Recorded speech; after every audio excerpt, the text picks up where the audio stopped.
Hello friend, स्वागत है आपका अपने यूट्यूब चैनल जी के वर्ल्ड 01 में। इस वीडियो में हम पढ़ेंगे बीएड प्रवेश परीक्षा 2023-24 से सामान्य ज्ञान जीके के 20 मोस्ट इम्पॉर्टेंट क्वेश्चंस पार्ट 3। इसके पहले हमने पार्ट 1 और पार्ट 2 भी कवर किया है।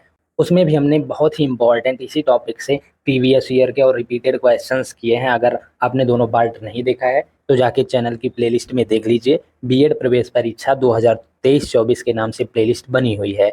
तो चलिए शुरू करते हैं पार्ट 3 क्वेश्चन नंबर 1 से। क्वेश्चन नंबर 1, भारत में केंद्र सरकार की आय के स्रोतों को संविधान की किस अनुसूचित में उल्लिखित किया गया है? ऑप्शन ए 5वीं अनुसूची में, ऑप्शन बी 9वीं अनुसूची में, ऑप्शन सी 7वीं अनुसूची में, ऑप्शन डी 11वीं अनुसूची में। तो सही आंसर हो जाएगा आपका ऑप्शन सी 7वीं अनुसूची में। भारत में केंद्र सरकार की आय के स्रोतों को संविधान की 7वीं अनुसूची में उल्लिखित किया गया है। नेक्स्ट क्वेश्चन हो जाएगा आपका क्वेश्चन नंबर 2, जवाहर रोजगार योजना के विषय में निम्नलिखित में से क्या सही है? आपको बताना है इनमें से कौन सा कथन सही है जवाहर रोजगार योजना के विषय में। ऑप्शन ए, यह इंदिरा गांधी के प्रधानमंत्रित्व के में आरंभ की गई थी। ऑप्शन बी, इसका लक्ष्य प्रतिवर्ष 10 लाख लोगों के लिए रोजगार उपलब्ध कराना है। ऑप्शन सी, इस योजना के अधीन जनित रोजगार में 30% स्त्रियों का आरक्षण है। ऑप्शन डी, जवाहर रोजगार योजना का लक्ष्य समूह गरीबी रेखा के नीचे रहने वाले नगर निवासी हैं। तो सही आंसर हो जाएगा आपका ऑप्शन सी, इस योजना के अधीन जनित रोजगार में 30% स्त्रियों का आरक्षण है। ये कथन आपका सही है जवाहर रोजगार योजना के विषय में, बाकी ये तीनों सही नहीं है। नेक्स्ट क्वेश्चन हो जाएगा आपका क्वेश्चन नंबर 3, 5वीं पंचवर्षीय योजना का मुख्य उद्देश्य था। ऑप्शन ए, निर्धनता उन्मूलन, ऑप्शन बी, आर्थिक आत्मनिर्भरता, ऑप्शन सी, उपर्युक्त दोनों, ऑप्शन डी, इनमें से कोई नहीं। तो सही आंसर हो जाएगा आपका ऑप्शन सी, उपर्युक्त दोनों। 5वीं पंचवर्षीय योजना का मुख्य उद्देश्य निर्धनता उन्मूलन और आर्थिक आत्मनिर्भरता दोनों था। 5वीं पंचवर्षीय योजना में गरीबी दूर करने और आत्मनिर्भरता पर जोर दिया गया है।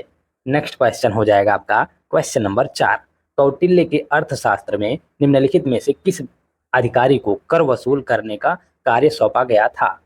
ऑप्शन ए, समाहर्ता को, ऑप्शन बी, संनिधाता को, ऑप्शन सी, संचयक को, ऑप्शन डी, संचारी को। तो सही आंसर हो जाएगा आपका ऑप्शन ए, समाहर्ता को। कौटिल्य के अर्थशास्त्र में समाहर्ता को कर वसूल करने का कार्य सौंपा गया था। नेक्स्ट क्वेश्चन हो जाएगा आपका क्वेश्चन नंबर 5, सिंध का बाग या मृतकों का टीला हड़प्पा सभ्यता के किस पुरा स्थल को कहा गया? ऑप्शन ए, मोहनजोदड़ो को, ऑप्शन बी, हड़प्पा को, ऑप्शन सी, लोथल को, ऑप्शन डी, कालीबंगा को। तो सही आंसर हो जाएगा आपका ऑप्शन ए, मोहनजोदड़ो को। सिंध का बाग या मृतकों का टीला हड़प्पा सभ्यता के मोहनजोदड़ो को कहा गया है। ये इंपॉर्टेंट क्वेश्चन है और बार बार एग्जामों में पूछा जाता है। सभी एग्जामों में, बीएड में ही नहीं सभी एग्जामों में ये क्वेश्चन पूछा जाता है, मृतकों का टीला किस हड़प्पा सभ्यता के स्थल को कहा जाता है? तो उसका आंसर होगा मोहनजोदड़ो का। नेक्स्ट क्वेश्चन हो जाएगा आपका क्वेश्चन नंबर 6, भारतीय संविधान के किस अनुच्छेद को डॉक्टर BR अम्बेडकर ने भारतीय संविधान का हृदय और आत्मा कहा? ऑप्शन ए, अनुच्छेद 19 को, ऑप्शन बी, अनुच्छेद 356 को, ऑप्शन सी, अनुच्छेद 32 को, ऑप्शन डी, अनुच्छेद 14 को। तो सही आंसर हो जाएगा आपका ऑप्शन सी, अनुच्छेद 32 को। भारतीय संविधान के अनुच्छेद 32 को डॉक्टर भीमराव अंबेडकर ने भारतीय संविधान की आत्मा या भारतीय संविधान का हृदय कहा। नेक्स्ट क्वेश्चन हो जाएगा आपका क्वेश्चन नंबर 7, राज्य शब्द का प्रयोग सर्वप्रथम किसने किया? ऑप्शन ए, प्लेटो ने, ऑप्शन बी, अरस्तु ने, ऑप्शन सी, मैकियावेली ने, ऑप्शन डी, हॉब्स ने।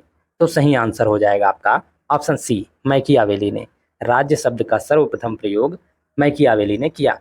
राज्य शब्द का सर्वप्रथम प्रयोग मैकियावेली ने अपनी कृति द प्रिंस में किया था।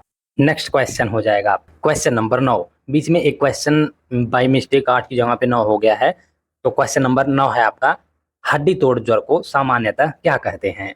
ऑप्शन ए, आंत्र ज्वर, ऑप्शन बी, नासाशोथ, ऑप्शन सी, पीत ज्वर, ऑप्शन डी, डेंगू।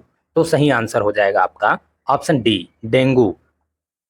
हड्डी तोड़ ज्वर को सामान्यतः डेंगू कहते हैं। डेंगू बुखार, जिसे आमतौर पर हड्डी तोड़ बुखार के रूप में भी जाना जाता है, एक फ्लू जैसी बीमारी है जो डेंगू वायरस के कारण होती है। नेक्स्ट क्वेश्चन हो जाएगा आपका question number 10, Van de Graaff जनित्र का उपयोग किया जाता है? ऑप्शन ए आवेशित कणों को त्वरित करने के लिए, ऑप्शन बी वृहत धारा जनन के लिए, ऑप्शन सी विद्युत क्षेत्र जनन के लिए, ऑप्शन डी उच्च आवृत्ति वोल्टता जनन के लिए। तो सही आंसर हो जाएगा आपका ऑप्शन डी उच्च आवृत्ति वोल्टता जनन के लिए। वन डे ग्राफ जनित्र का उपयोग उच्च आवृत्ति वोल्टता जनन के लिए किया जाता है। वन डे ग्राफ जनित्र का उपयोग धन आवेश को अति उच्च वेग से त्वरित करने में किया जाता है। नेक्स्ट क्वेश्चन हो जाएगा आपका question number 11। State bank of India का वित्तीय मुख्यालय कहाँ स्थित है? ऑप्शन ए कोलकाता में, ऑप्शन बी दिल्ली में, ऑप्शन सी मुंबई में, ऑप्शन डी गुड़गांव में। तो सही आंसर हो जाएगा आपका ऑप्शन सी मुंबई में। स्टेट बैंक ऑफ इंडिया का वित्तीय मुख्यालय मुंबई में स्थित है। नेक्स्ट क्वेश्चन हो जाएगा आपका क्वेश्चन नंबर 12। पहला ऑस्कर पुरस्कार जीतने वाला भारतीय है? Option A Bhanu Athaiya, option B Resul Pookutty, option C AR Rahman, option D इनमें से कोई नहीं।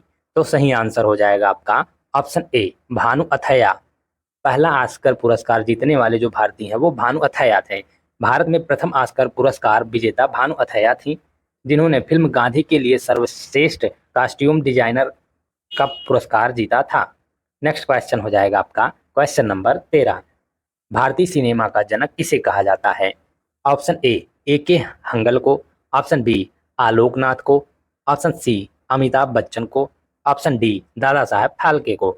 तो सही आंसर हो जाएगा आपका ऑप्शन डी दादा साहेब फाल्के को। भारतीय सिनेमा का जनक दादा साहब फाल्के को कहा जाता है। नेक्स्ट क्वेश्चन हो जाएगा आपका क्वेश्चन नंबर 14। कैंसर एक बीमारी है जिसमें हम पाते हैं अनियंत्रित, ऑप्शन ए कोशिका विभाजन, ऑप्शन बी कोशिका फुलाव, ऑप्शन सी कोशिका जलन, ऑप्शन डी कोशिका विकृति। तो सही आंसर हो जाएगा आपका ऑप्शन ए कोशिका विभाजन। कैंसर एक बीमारी है जिसमें हम अनियंत्रित कोशिका विभाजन पाते हैं। नेक्स्ट क्वेश्चन हो जाएगा आपका क्वेश्चन नंबर 15। पृथ्वी के दोनों ओर ग्रह हैं? ऑप्शन ए बुध और शुक्र, ऑप्शन बी मंगल और बृहस्पति, ऑप्शन सी मंगल और शुक्र, ऑप्शन डी शुक्र और शनि। तो सही आंसर हो जाएगा आपका ऑप्शन सी मंगल और शुक्र। पृथ्वी के दोनों ओर मतलब दाईं तरफ और बाईं तरफ एक मान लीजिए तो मंगल और शुक्र ग्रह हैं। हम देख लेते हैं कौन कौन से ग्रह हैं। पहले बुध है, फिर शुक्र है, फिर पृथ्वी है, फिर मंगल है। ये पृथ्वी है, एक तरफ शुक्र हो गया, एक तरफ मंगल हो गया, तो मंगल और शुक्र दोनों तरफ हैं पृथ्वी के। नेक्स्ट क्वेश्चन हो जाएगा आपका क्वेश्चन नंबर 16। 3 बीघा विवाद किस देश के साथ है? ऑप्शन ए बांग्लादेश के साथ, ऑप्शन बी नेपाल के साथ, ऑप्शन सी भूटान के साथ, ऑप्शन डी पाकिस्तान के साथ। तो सही आंसर हो जाएगा आपका ऑप्शन ए बांग्लादेश के साथ। 3 बीघा विवाद बांग्लादेश के साथ है। नेक्स्ट क्वेश्चन हो जाएगा आपका क्वेश्चन नंबर 17। अंतर्राष्ट्रीय महिला हिंसा उन्मूलन दिवस कब मनाया जाता है? ऑप्शन ए 10 नवंबर को, ऑप्शन बी 25 नवंबर को, ऑप्शन सी 1 नवंबर को, ऑप्शन डी 16 नवंबर को। तो सही आंसर हो जाएगा आपका ऑप्शन बी 25 नवंबर को। अंतर्राष्ट्रीय महिला हिंसा उन्मूलन दिवस 25 नवंबर को मनाया जाता है। नेक्स्ट क्वेश्चन हो जाएगा आपका क्वेश्चन नंबर 18। धर्मनिरपेक्षता का अर्थ है? ऑप्शन ए राज्य सरकार द्वारा किसी धर्म को स्वीकार नहीं करना, ऑप्शन बी राज्य सरकार सभी धर्म के खिलाफ, ऑप्शन सी राज्य सरकार द्वारा एक धर्म को स्वीकार करना, ऑप्शन डी उपर्युक्त में से कोई नहीं। तो सही आंसर हो जाएगा आपका ऑप्शन डी उपर्युक्त में से कोई नहीं। इनमें से धर्मनिरपेक्षता का अर्थ इन तीनों में से कोई नहीं है। और धर्मनिरपेक्ष शब्द का अर्थ धर्म से अलग होना या कोई धार्मिक आधार नहीं होना है। नेक्स्ट क्वेश्चन हो जाएगा आपका क्वेश्चन नंबर 19। भारत में सबसे अधिक उपज देने वाली खाद्य फसल है? ऑप्शन ए चावल, ऑप्शन बी ज्वार, ऑप्शन सी गेहूं, ऑप्शन डी मक्का। तो सही आंसर हो जाएगा आपका ऑप्शन ए चावल। भारत में सबसे अधिक उपज देने वाली खाद्य फसल चावल है। नेक्स्ट क्वेश्चन हो जाएगा आपका क्वेश्चन नंबर 20। सुरक्षा परिषद में कितने अस्थायी सदस्य हैं? Option A 8, option B 3, option C 5, option D 10। तो सही आंसर हो जाएगा आपका ऑप्शन सी 5। सुरक्षा परिषद में 5 अस्थायी सदस्य हैं। संयुक्त राष्ट्र संघ सुरक्षा परिषद संयुक्त राष्ट्र का भाग है जिसका उद्देश्य शांति और सुरक्षा बनाए रखना है। इसमें 15 सदस्य हैं जिसमें से 5 अस्थायी सदस्य हैं जबकि अन्य 10 अस्थायी सदस्य हैं। Thank you guys for watching. इस वीडियो में हमने बीएड प्रवेश परीक्षा 2023-24 से जीके के 20 मोस्ट इम्पॉर्टेंट क्वेश्चंस किया है। जो कि सारे प्रीवियस ईयर के क्वेश्चन थे और रिपीटेड क्वेश्चन, इंपॉर्टेंट क्वेश्चन थे। हमने पार्ट 3 इस पार्ट में कवर किया है। इसके पहले भी हमने पार्ट 1 और पार्ट 2 कवर किया। अगर आपने दोनों पार्ट नहीं देखा है तो जाके चैनल की प्लेलिस्ट में देख लीजिए। बीएड प्रवेश परीक्षा 2023-24 के नाम से प्लेलिस्ट बनी हुई है। इसके नेक्स्ट पार्ट में हम पार्ट 4 कवर करेंगे। उसमें भी हम 20 बहुत इंपॉर्टेंट जीके के क्वेश्चंस करेंगे। तो वीडियो में कंटिन्यूअस बने रहिएगा and thank you for watching.